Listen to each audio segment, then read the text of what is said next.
নমস্কার বন্ধুরা, কেমন আছেন? আগের ভিডিওতে তো দেখেছেন আপনারা ওম সোনাকে নিয়ে নদীর ওপারে ঘুরতে এসেছিলাম। তো আপনারা দেখে হয়তো বুঝতেই পারছেন আমরা কোথায় এসেছি। আমরা এসেছি একটা গুরুজির আশ্রমে। এটা এই নদীর একদম ধারেই এই আশ্রমটা। এই যে মন্দিরটা, এই মন্দিরের ভেতরে সেই গুরুজির আশ্রম তার ছবিটা আছে। এখানে অনেক ছোটোখাটো মন্দিরও আছে আশেপাশে।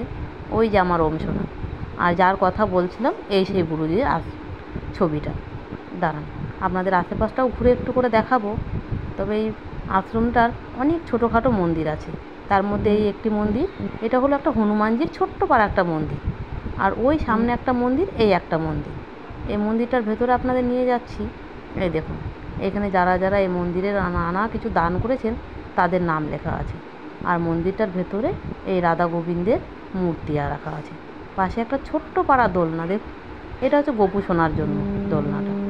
আর এই যে এই মন্দিরটি দেখছেন, এটা এখানকার মূল মন্দির। এটা একটা কালী ঠাকুরের মন্দির। ওই গুরুজি এই ঠাকুরেরই সাধনা করতেন। আর এই দেখুন, এই আশ্রমটার দেয়াল দিয়ে আছে অসংখ্য ছোট ছোট মূর্তিগুলো কাছে সেলফ করে ভেতরে ঢোকানো আছে।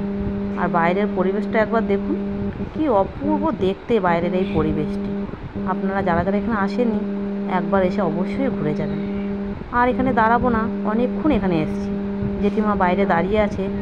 আর এই যে আমার ওম সোনা ওই যে রেডি হয়ে বেরিয়ে গেছে। তাহলে ভিডিওটি আপনাদের কেমন লাগলো বলবেন কিন্তু অবশ্যই। নমস্কার বন্ধুরা, কেমন আছেন? আগের ভিডিওতে তো দেখেছেন আপনারা ওম সোনাকে নিয়ে নদীর ওপারে ঘুরতে এসেছিলাম। তো আপনারা দেখে হয়তো বুঝতেই পারছেন আমরা কোথায় এসেছি। আমরা এসেছি একটা গুরুজির আশ্রমে। এটা এই নদীর একদম ধারেই এই আশ্রমটা।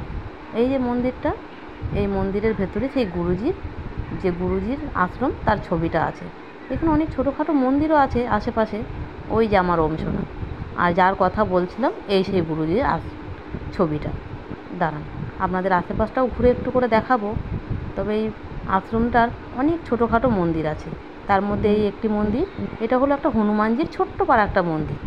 আর ওই সামনে একটা মন্দির, এই একটা মন্দির। এই মন্দিরটার ভেতরে আপনাদের নিয়ে যাচ্ছি। এই দেখুন, এখানে যারা যারা এই মন্দিরের নানা কিছু দান করেছেন তাদের নাম লেখা আছে। আর মন্দিরটার ভেতরে এই রাধা গোবিন্দের মূর্তি রাখা আছে।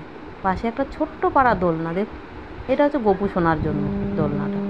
আর এই যে এই মন্দিরটি দেখছেন, এটা এখানকার মূল মন্দির। এটা একটা কালী ঠাকুরের মন্দির। ওই গুরুজি এই ঠাকুরেরই সাধনা করতেন।